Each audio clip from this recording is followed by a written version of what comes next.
और इस पीरियड में भी रीढ़ विहीन जीव पाए गए और इसी पीरियड के अंतर्गत अरावली पर्वत श्रृंखला का निर्माण हुआ और धारवाड़ पर्वत श्रृंखला का निर्माण हुआ।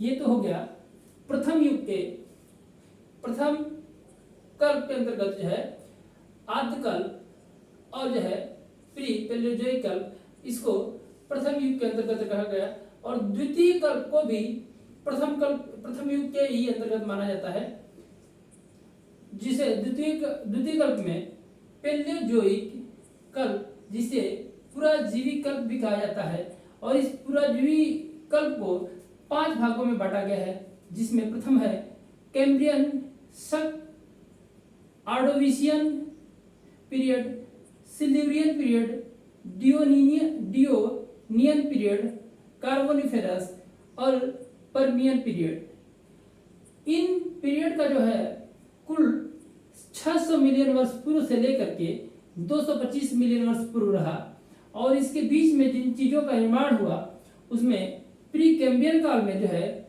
स्तर पर समुद्री जीवों का निर्माण हुआ, समुद्र का अतिक्रमण हुआ, स्तर पर समुद्र का अतिक्रमण हुआ, जो समुद्र अपना विस्तार किया। इसके बाद द्वितीय पीरियड में आता है पैलियोजोइक के आर्डोविशियन पीरियड के अंतर्गत जो 500 से 440 मिलियन वर्ष पूर्व रहा। ये इसमें जो है समुद्र में रेंगने वाले जीव पाए गए और इसमें रीढ़ विहीन जीव थे जिनमें रीढ़ का बैकबोन का निर्माण ही नहीं हुआ था। इसी पीरियड के अंतर्गत औषधि शैलों और विंध्याचल पर्वत श्रृंखला का निर्माण हुआ।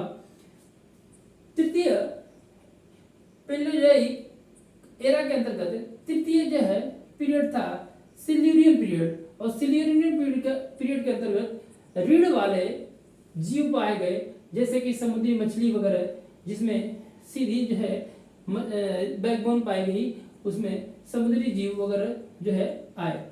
डियोनियन पीरियड में ऊंची पर्वत श्रृंखलाओं का निर्माण हुआ। ये क्वेश्चन आता है कि कोयले का निर्माण किस कालखंड के अंतर्गत हुआ, तो कार्बोनिफेरस पीरियड के अंतर्गत, और पूछ दे कि किस कल्प के अंतर्गत, तो पैलियोजोइक या पुराजीवी कल्प के अंतर्गत आता है कार्बोनिफेरस, जिसमें कोयले का निर्माण हुआ। लास्ट में आता है पर्मियन पीरियड। पर्मियन पीरियड के अंतर्गत ब्लैक फॉरेस्ट और ब्लैक फॉरेस्ट के अलावा भ्रंश वाली घाटियों का निर्माण हुआ और दोनों तरफ से, जैसे कि भ्रंश घाटी में बीच में गहरी घाटी है और दोनों तरफ से पर्वत श्रृंखलाओं का निर्माण हुआ। इस तरीके से तृतीय एरा है मेसोजोइक या जिसे मध्य जीवी कल्प कहा जाता है और मध्य जीवी कल्प को 3 भागों में बांटा गया।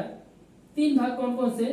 ट्रियासिक पीरियड, द्वितीय जुरासिक पीरियड और तृतीय क्रिटेशियस पीरियड। और इन तीनों पीरियडों का वर्ष रहा ट्रियासिक का 225 से 180 मिलियन वर्ष पूर्व और जुरासिक का 180 से 135 और क्रिटेशियस का 135 से 70 मिलियन वर्ष पूर्व रहा। और इन पीरियड के अंतर्गत किन जीवों का निर्माण हुआ, उसमें ट्रियासिक में रेंगने वाले जीव जो कि स्थल और थल पे दोनों पे रेंग सकते थे, जिसमें मेढक, कछुआ वगैरह और इस तरीके से जीवों का निर्माण हुआ। जुरासिक पीरियड के अंतर्गत डायनासोर का निर्माण हुआ और इसी के अंतर्गत जब जीव जंतु आने लगेंगे पृथ्वी पर तो उनके खाने पीने के लिए कुछ चीजें भी चाहिए। तो खाने पीने के लिए चीजें क्या निर्माण हुआ, उस पर पुष्पयुक्त वनस्पति का निर्माण हुआ, जिसमें घास फूस मैदान वगैरह जो है इस तरीके से चीजें बनी। इसके बाद आता है मेसोजोइक का अंतिम काल है क्रिटेशियस पीरियड। क्रिटेशियस पीरियड जो कि 135 से 70 मिलियन वर्ष पूर्व माना जाता है। इसी पीरियड के अंतर्गत दक्कन ट्रैप का निर्माण हुआ और काली मिट्टी का निर्माण इसके अंतर्गत हुआ। अब आता है पांचवा कल्प, जिसे चौथा एरा जो है सेनोजोइक या जिसे नवजीवी कल्प भी कहा जाता है। इसे भी 5 भागों में बांटा गया, जिसमें पैलियोसीन, इयोसीन, ओलिगोसीन, मायोसीन और प्लायोसीन में बांटा गया। इनका कालखंड रहा 70 मिलियन वर्ष पूर्व से लेकर 1 मिलियन वर्ष पूर्व, जिसमें सबसे पहले पैलियोसीन पीरियड के अंतर्गत सर्वप्रथम स्तनपायी जीव पाए गए और इसी के अंतर्गत रॉकी पर्वत का निर्माण हुआ, रॉकी पर्वत श्रृंखला का निर्माण हुआ, जिसमें रॉकी एंडीज आल्प्स ये सब आते हैं पर्वत बाद में धीरे धीरे। ठीक इसी के बाद ज्वालामुखी, जैसे कि ज्वालामुखी का पूछा जाता है क्वेश्चन की ज्वालामुखी का निर्माण किस कालखंड के अंतर्गत हुआ, तो ये जो है इस पीरियड इयोसीन पीरियड के अंतर्गत हुआ।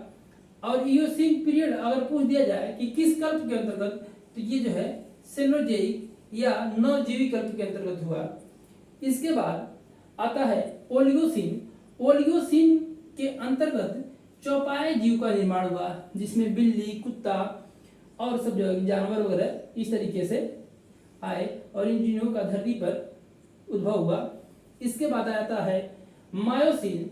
मायोसीन के अंतर्गत ही हमारे हिमालय के मध्य हिमालय और लघु हिमालय श्रेणियों का निर्माण हुआ, जिसमें कभी कभी क्वेश्चन पूछा जाता है कि मध्य हिमालय या लघु हिमालय श्रेणी का निर्माण किस पीरियड के अंतर्गत हुआ या किस एरा के अंतर्गत हुआ, तो सेनोजोइक या मायोसीन पीरियड के अंतर्गत हुआ।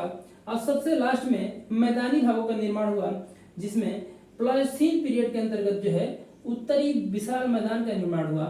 अब आता है पांचवा कल जिसे नियोजोइक एरा कहते हैं या नूतन कल कहा जाता है। यह चतुर्थक युग के अंतर्गत आता है और चतुर्थक युग जिसे नियोजोइक नूतन पीरियड कहा जाता, नूतन एरा कहा जाता है, इसको जो है प्लिस्टोसीन और होलोसीन दो भागों में बांटा गया।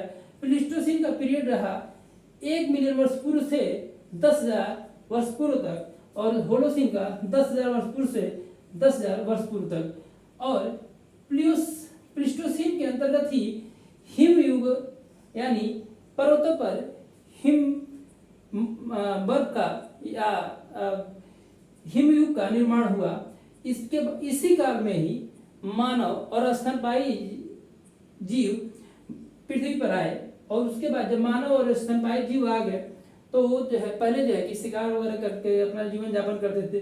उसके बाद उन्होंने कृषि और पशुपालन की व्यवस्था जो है होलोसीन के अंतर्गत आते आते उन्होंने कृषि और पशुपालन सीख लिया। और इस प्रकार से हम लोग देखते हैं कि पृथ्वी की भूगर्भिक संरचना का निर्माण किस तरीके से हुआ और उस पर किस प्रकार से जीवों का निर्माण हुआ और किस प्रकार से जीव आए, उसको हम लोगों ने इसमें इस चार्ट के माध्यम से देखा। अब हम भारत की भूगर्भिक संरचना के बारे में इन्हीं चार्टों के माध्यम से समझेंगे कि जब पृथ्वी का निर्माण हो रहा था तो उसी समय भारत की भूगर्भिक संरचना का भी निर्माण हो रहा था और भारत पर किस प्रकार से पर्वत, पठार, मैदान, जैसा कि हम लोगों ने देखा कि अरावली पर्वत का निर्माण, जैसे भारत में अरावली पर्वत का निर्माण किस काल में हुआ, तो प्री कैम्ब्रियन काल में हुआ। उसके अलावा ऊंची पर्वत श्रृंखलाओं का निर्माण किस काल में हुआ, तो डियोनियन पीरियड में हुआ, जिसमें ऊंची पर्वत श्रृंखलाओं का निर्माण हुआ। कोयले और फॉरेस्ट का निर्माण कार्बोनिफेरस के पीरियड में हुआ।